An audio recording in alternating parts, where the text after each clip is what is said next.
Hey, RetconRaider here, and welcome back to another video about Fallout Van Buren. Today we're delving back into design document number 8, which focuses on the mysterious pre-war facility known as the Nursery.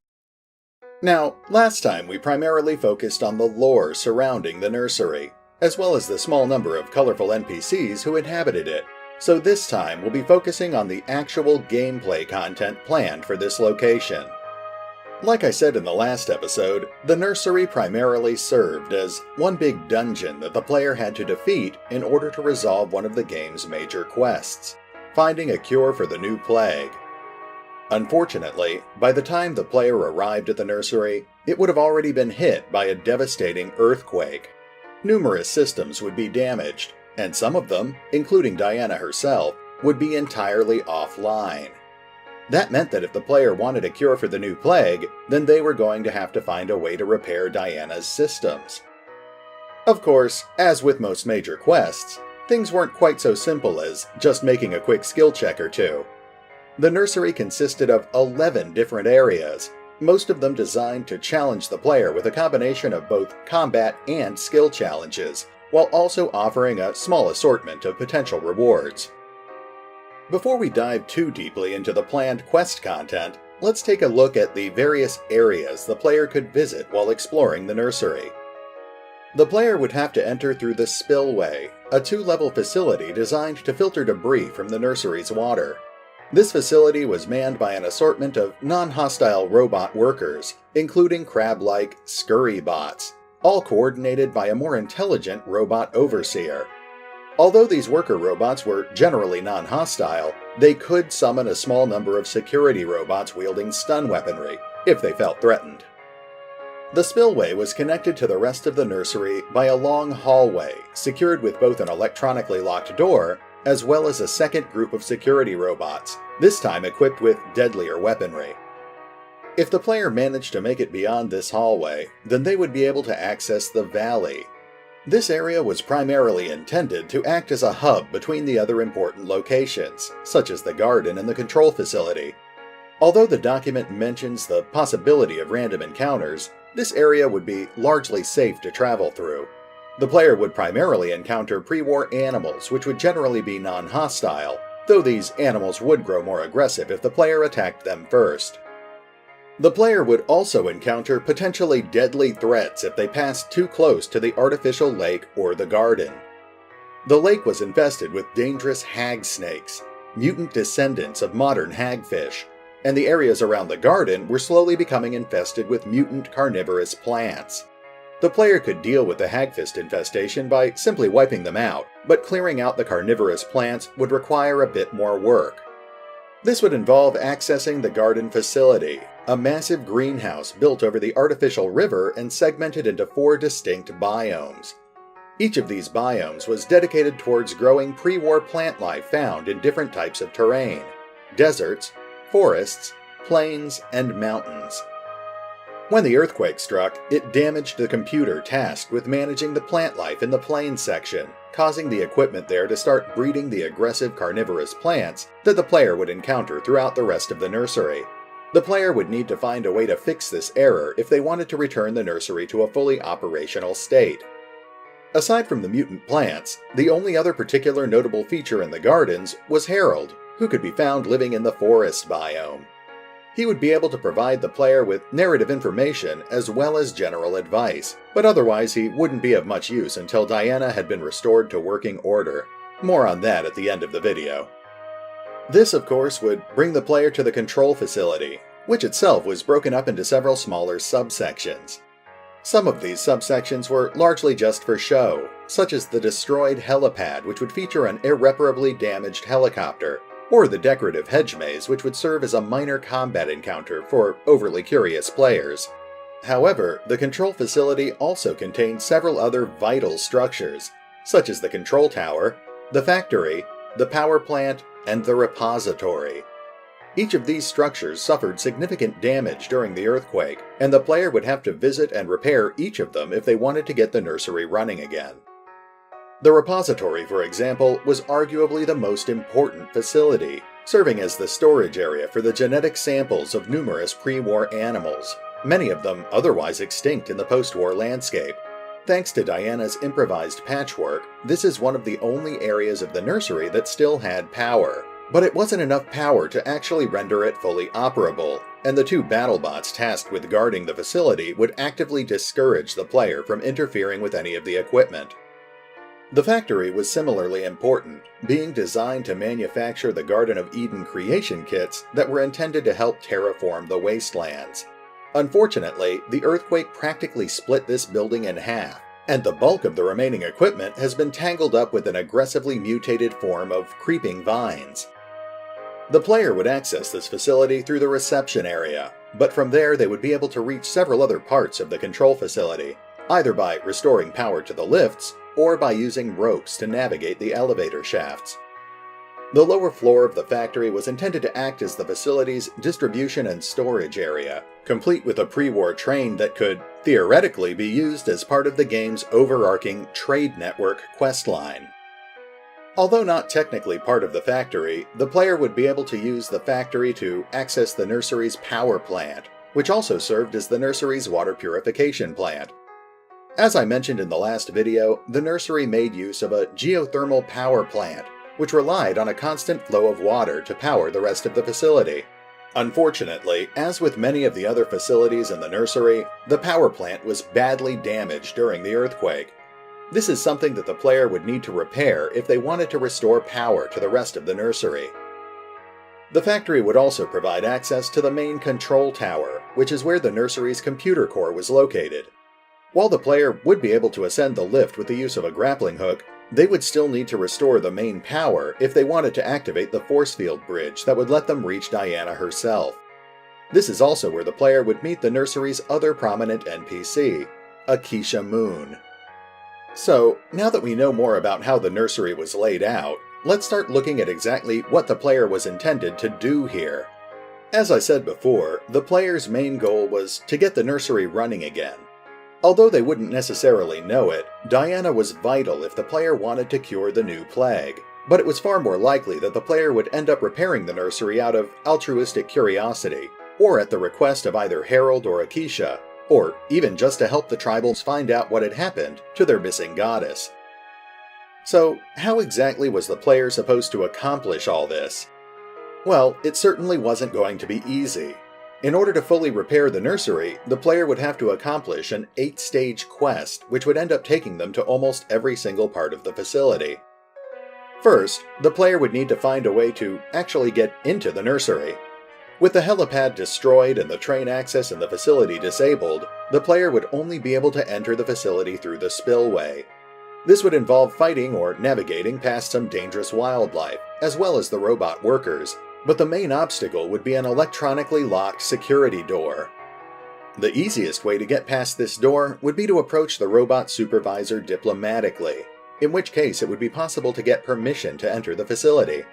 Getting the support of the supervisor would not only provide the player with important information, but it would also help them navigate several of the later obstacles. Of course, the player could also take a more direct route, either using their science skills to hack their way past the electronic lock, or by using explosives or brute force to simply destroy the door. If the player was caught while trying to do any of these things, then they would theoretically end up facing 2 waves of security robots, the first armed with stun weapons, and the second armed with something a bit more lethal. Regardless of how the player got into the nursery, the second stage of the quest would be to simply explore, so they could get a general idea of what had gone wrong. The player would learn at least a bit by simply wandering around, but they would likely gain the bulk of their information by speaking with Harold. The third stage of the quest would require the player to get the nursery's geothermal power plant running again, so they could restore power to the rest of the facility. To do this, the player would need to navigate their way through the factory, using a rope to climb down the elevator shaft so they could access the power plant level. There, the player would discover that the reservoir that fed water into the power plant had been compromised. The earthquake broke one of the water pipes and also breached the water reservoir, preventing a sufficient flow of water. Even worse, the hag snake infestation in the lake had spread into the reservoir, meaning that the player would have to deal with these dangerous mutants if they wanted to begin working on repairs. Dealing with the hag snakes would be simple enough, they were just intended to add a combat challenge to the area. Once they were out of the way, the next task would be to find a replacement for the broken pipe. There were multiple ways for the player to accomplish this, the most basic being to simply go out to the spillway and take a suitable replacement pipe by force. Of course, if the player hadn't already disabled the security robots, then this would quickly lead to a fight. A more peaceful approach would be to use science skills to draw up appropriate plans for a replacement part. The player could then either haggle for a replacement part in the nearby settlements, or they could craft one at an appropriate crafting area. If the player had already cleared out the creeping vines in the factory, they could also temporarily reroute power to the factory to manufacture the part they needed.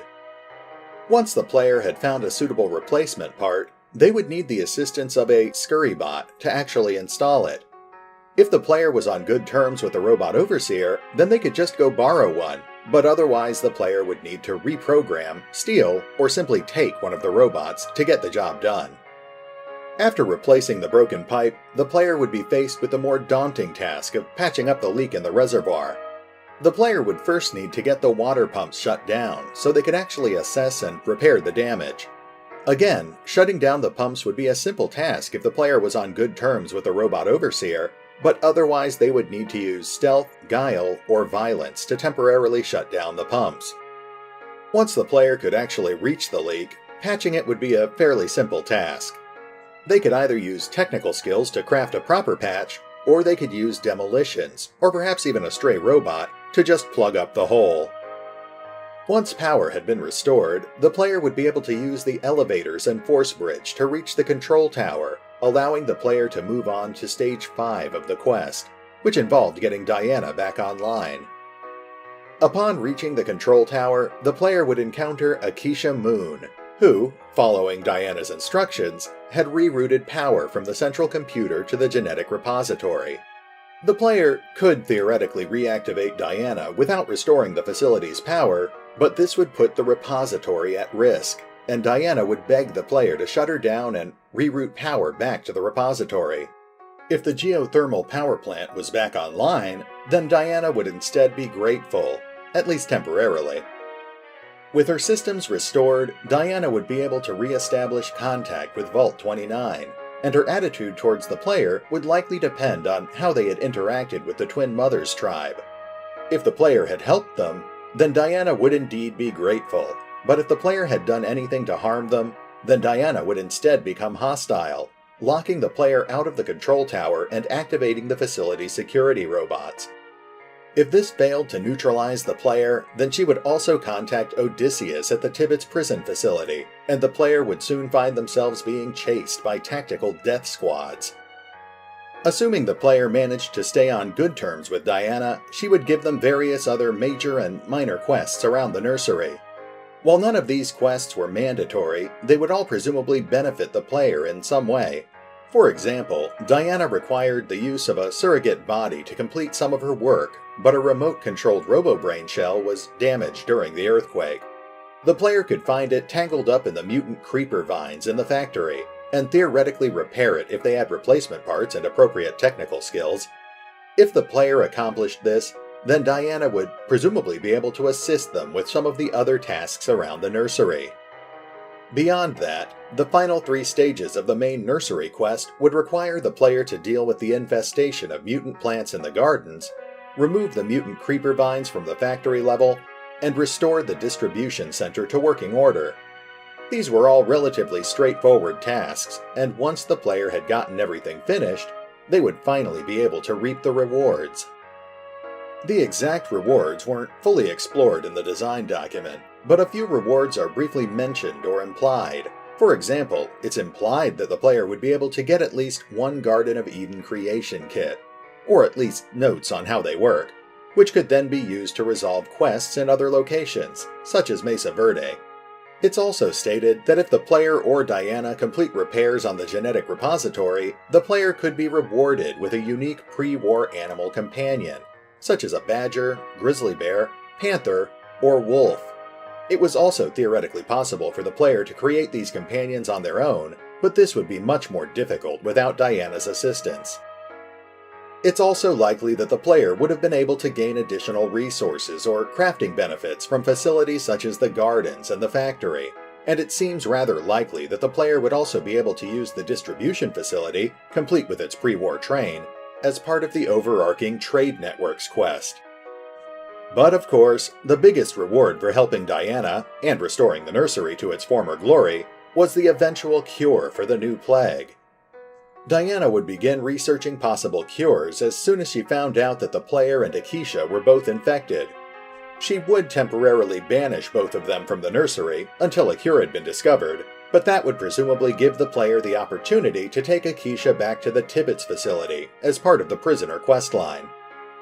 Details are scarce, but eventually Diana would indeed discover a cure, with Harold's assistance.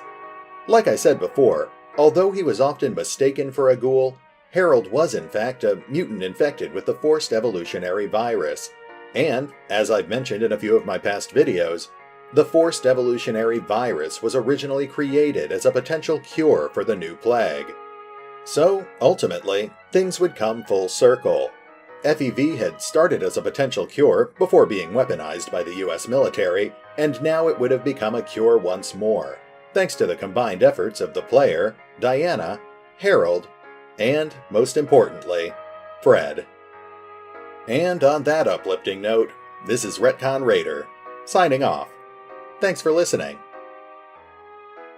Oh, and remember, although I do love talking about Fallout Van Buren, you can check out all 700 pages of the leaked design documents for yourself by visiting the fan-run wikis. Links are in the description.